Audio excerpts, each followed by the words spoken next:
Hello friends, good morning to all. In the last class, we learnt about all tenses.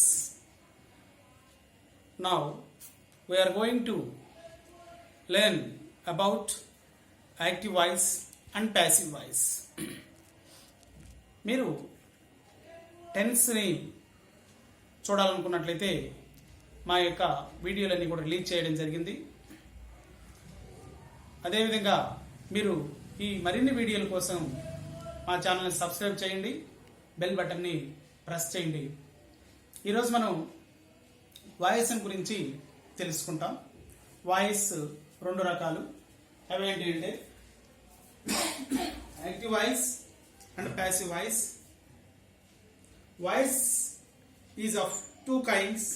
There are active voice and passive voice. What is meant by active voice? A verb which gives importance to the subject and says something about the doer of an action is the sentence is said to be in active voice. ఒక వాక్యంలో సబ్జెక్టుకు ప్రాధాన్యం ఇస్తూ subject గురించి verb చెప్తూ ఉండే వాక్యాన్ని active voice లో ఉందంటారు. అదేవిధంగా passive voice, A verb which gives importance to the object and says something about the object in the sentence is said to be in passive voice. Okay, active voice నుంచి passive voice లోనికి ఒక వాక్యాన్ని మనం మార్చాలి అంటే మనం 5 రూల్స్ని పాటించవలసి ఉంటుంది. అవి ఏమనగా, ఒకటి, ఆబ్జెక్ట్ని సబ్జెక్ట్గా మార్చాలి. రెండవది, సూటబుల్ బీ ఫామ్ ఉపయోగించాలి. మూడవది, పాస్ట్ పార్టిసిపుల్ అంటే వెర్బ్ 3ని ఉపయోగించాలి. నాలుగవది, బై అనేటువంటి ప్రిపోజిషన్ని సాధారణంగా ఉపయోగిస్తుంటాం. తర్వాత సబ్జెక్ట్ని ఆబ్జెక్ట్గా మార్చాలి. మరొకసారి, వాక్యంలో యాక్టివ్ వాయిస్లో ఉన్నటువంటి వాక్యాన్ని ప్యాసివ్ వాయిస్లోనికి మార్చేటప్పుడు మనం ఆబ్జెక్ట్ని సబ్జెక్ట్గా మార్చాలి, సూటబుల్ బీ ఫామ్ను ఉపయోగించాలి, పాస్ట్ పార్టిసిపల్ వెర్బ్ 3 ఉపయోగించాలి, బై అనేటువంటి ప్రిపోజిషన్ ఉపయోగిస్తాం. తర్వాత సబ్జెక్ట్ని ఆబ్జెక్ట్గా మారుస్తాము. ఇప్పుడు బీ ఫామ్స్, మనకి మొత్తం 8 బీ ఫామ్స్ ఉంటాయి. ఈ 8 బీ ఫామ్లో ప్రజెంట్ టెన్స్లో ఉండే be forms am, is, are. అదేవిధంగా పాస్ట్ టెన్స్లో ఉండే బీ ఫామ్లు was, were. ఫ్యూచర్ టెన్స్ లో ఉండే బీ ఫామ్ బి, బి. అలాగే పర్ఫెక్ట్ టెన్స్ లో ఉండేటువంటి బీ ఫామ్స్ బీయింగ్.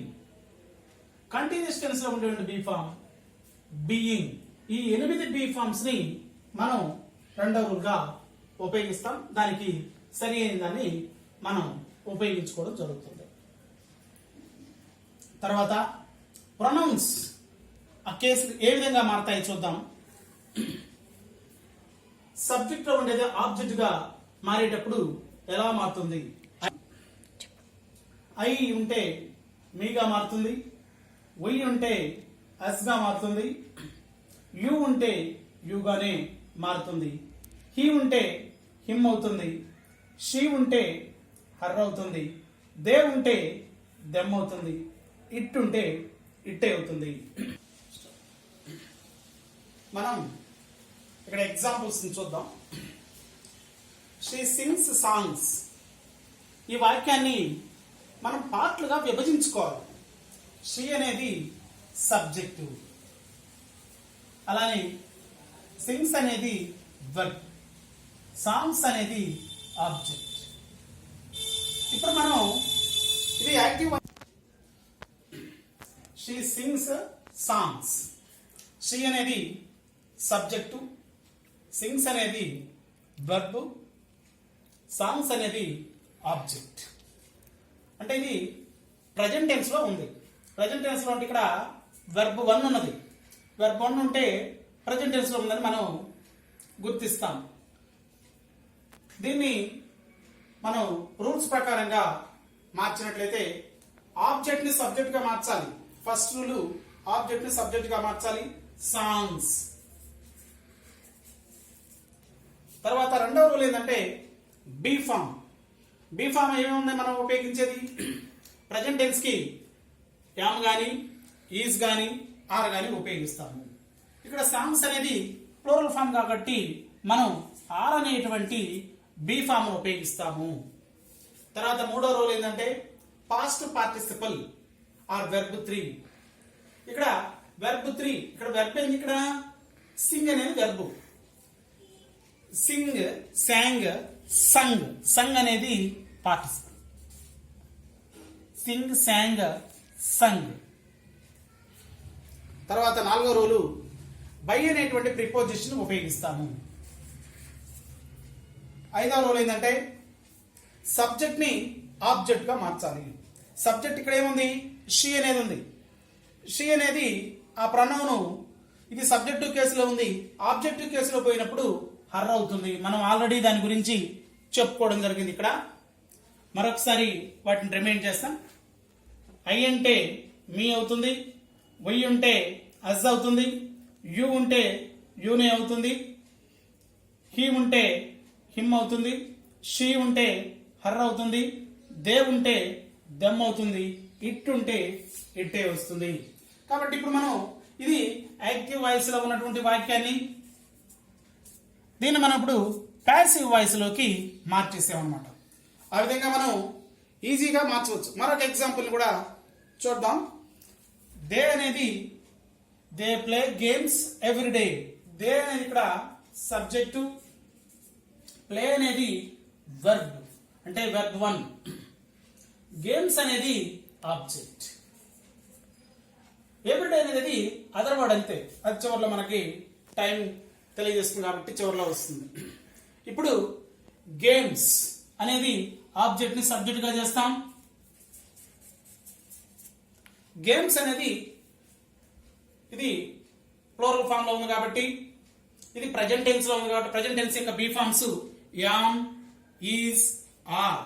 గేమ్స్ అనేది ప్లూరల్ ఫామ్ లో ఉంది కాబట్టి ఆర్ అనేటువంటి బీ ఫామ్ ని ఉపయోగించడం జరుగుతుంది. తర్వాత మూడో రూల్ ఏంటంటే past participle or verb 3. Past participle play అనేదానికి పాస్ట్ పార్టిసిపల్ ఏంటి? Play, played, played. ప్లేడ్ అనేటువంటి పార్టిసిపల్ ఉపయోగిస్తాము. తర్వాత సబ్జెక్ట్ ని బీఫ్ ఇక్కడ బై అనేటువంటి ప్రిపోజిషన్ ఉపయోగిస్తాం. నాలుగో రూల్ బై అనే ప్రిపోజిషన్ ఉపయోగిస్తాం. తర్వాత సబ్జెక్ట్ ని ఆబ్జెక్ట్ గా మారుస్తాం. సబ్జెక్ట్ ఏముంది? ఇక్కడ దేవనది. ఆ వైపుకి వెళ్తే దెమ్ అవుతుంది. సబ్జెక్ట్ కేసు నుంచి ఆబ్జెక్టివ్ కేసులోకి మార్చినప్పుడు దెమ్ అవుతుంది. ఎవ్రీడే అనేది యాజ్ యూజువల్ గా వచ్చేస్తుంది. మరొకసారి చూడండి. ఇక్కడ they play games every day. Games are played by them every day. మరొక ఎగ్జాంపుల్ చూస్తే హీ డ్రింక్స్ మిల్క్. హీ అనేది ఇక్కడ సబ్జెక్టు, డ్రింక్స్ అనేది వర్బ్ 1 అంటే ప్రజెంట్ టెన్స్ లో ఉంది, మిల్క్ అనేది ఆబ్జెక్టు. ఆబ్జెక్ట్ సబ్జెక్ట్ గా చేయాలి మనం. మిల్క్ తర్వాత బీ ఫామ్. బీ ఫామ్ ఏమొస్తుంది? వెర్బ్ ఉన్నప్పుడు ప్రజెంట్ టెన్స్ లో ఉన్నప్పుడు ఈజ్, యామ్, ఆర్. మిల్క్ అనేది ఇట్ కాబట్టి ఈజ్ అనేది బీ ఫామ్ ఇక్కడ మనం ఉపయోగిస్తాం. తర్వాత పాస్ట్ పార్టిసిపల్. పాస్ట్ పార్టిసిపల్ అంటే drink, drank, drunk. Verb 3 drunk, DRUNK, drunk అనేటువంటి పార్టిసిపల్ ఉపయోగిస్తాం. తర్వాత బై అనే ప్రిపోజిషన్ ని ఉపయోగించడం జరుగుతుంది. తర్వాత సబ్జెక్ట్ హీ అనేది ఆబ్జెక్ట్ గా హిమ్ గా మారుతుంది. ఈ విధంగా మనం milk is drunk by him. ఈ విధంగా మనం ఈజీగా యాక్టివ్ వాయిస్ ని ప్యాసివ్ వాయిస్ లోకి మనం మార్చవచ్చు. ఇంకా కొన్ని ఎగ్జాంపుల్ చూద్దాం. ఇప్పుడు యాక్టివ్ వాయిస్ నుంచి ప్యాసివ్ వాయిస్ వరకు మనం వాక్యాలు మార్చేటప్పుడు మొదట సింపుల్ ప్రెజెంట్ టెన్స్ లో ఉండేటువంటి వాక్యాలని ఏ విధంగా మారుస్తాము. ఇక్కడ మనం కొన్ని ఎగ్జాంపుల్స్ చూద్దాం. I practice cricket everyday. I practice cricket everyday. ఈ వాక్యంలో ఐ అనేది సబ్జెక్టు, ప్రాక్టీస్ అనేది వెర్బ్ 1, క్రికెట్ అనేది ఆబ్జెక్ట్, ఎవ్రీడే అనేది అదర్ వర్డ్. ఇప్పుడు మనం రూల్స్ ప్రకారం రూల్స్ నేర్చుకున్నాం. క్రికెట్ అనేది ఆబ్జెక్ట్, ఆబ్జెక్ట్ ని సబ్జెక్ట్ గా మారుస్తాం.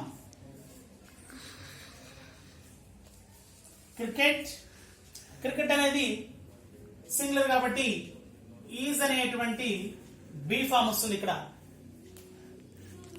క్రికెట్ ఈజ్ ప్రాక్టీస్డ్, వెర్బ్ 3 రావాలి.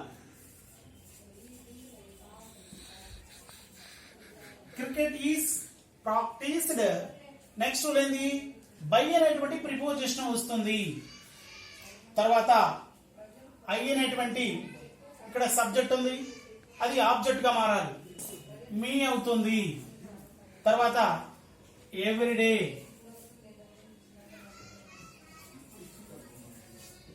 మరొకసారి చూడండి.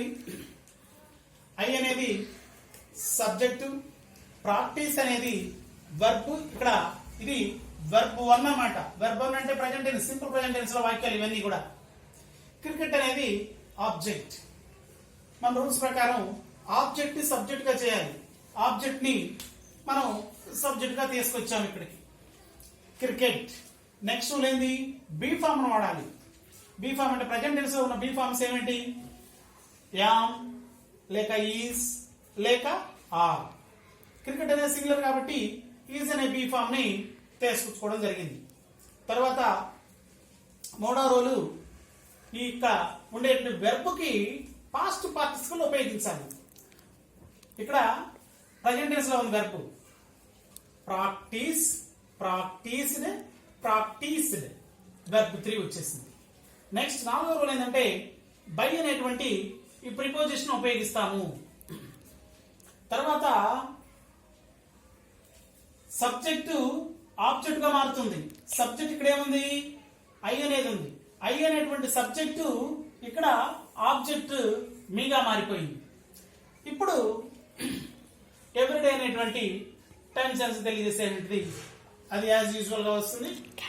Cricket is practised by me everyday.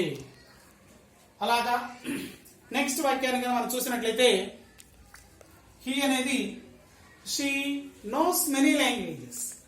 She అనేది సబ్జెక్టు, నోస్ వర్బ్ 1 అన్నమాట. మెనీ లాంగ్వేజ్ అనేది ఆబ్జెక్ట్. ఇప్పుడు మెనీ లాంగ్వేజ్ అనే ఇక్కడ ఆబ్జెక్ట్ ని సబ్జెక్ట్ గా తీసుకొస్తాం. మెనీ లాంగ్వేజెస్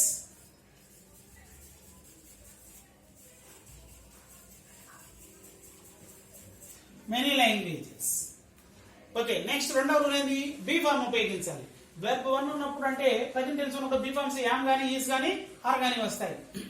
మెనీ లాంగ్వేజెస్ అనేది ప్లూరల్ ఫామ్ కాబట్టి ఆర్ వస్తుంది. Many languages are. మూడో రూల్ ఏంది, past participle or verb 3. Know, knew, known. Next నాలుగో రూలు, సాధారణంగా బై అనే ప్రిపోజిషన్ వస్తుందని చెప్పుకున్నాం. కానీ ఇక్కడ నో ఉంది. నో ఉందంటే తప్పనిసరిగా టు అనేటువంటి ప్రిపోజిషన్ ఉపయోగించాలి. ఇది జాగ్రత్తగా గుర్తుపెట్టుకోవాలి. సాధారణంగా బై అనేటువంటి ప్రిపోజిషన్ వస్తుంది, కానీ నో అనేటువంటి వెర్బ్ ఉన్నప్పుడు మనం తప్పనిసరిగా టు అనేటువంటి ప్రిపోజిషన్ ఉపయోగించాలి. తర్వాత లాస్ట్ షీ అనేటువంటి సబ్జెక్ట్ ఉంది. షీ అనే సబ్జెక్టు ఆబ్జెక్ట్ గా మారితే హర్ అవుతుంది.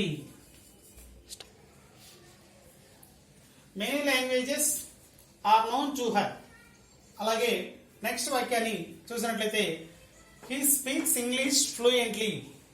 హీ అనేది ఇక్కడ సబ్జెక్టు, స్పీక్స్ అనేది వెర్బ్ 1 వస్తుంది. Next English object. ఆబ్జెక్ట్ ని సబ్జెక్ట్ గా చేయాలి.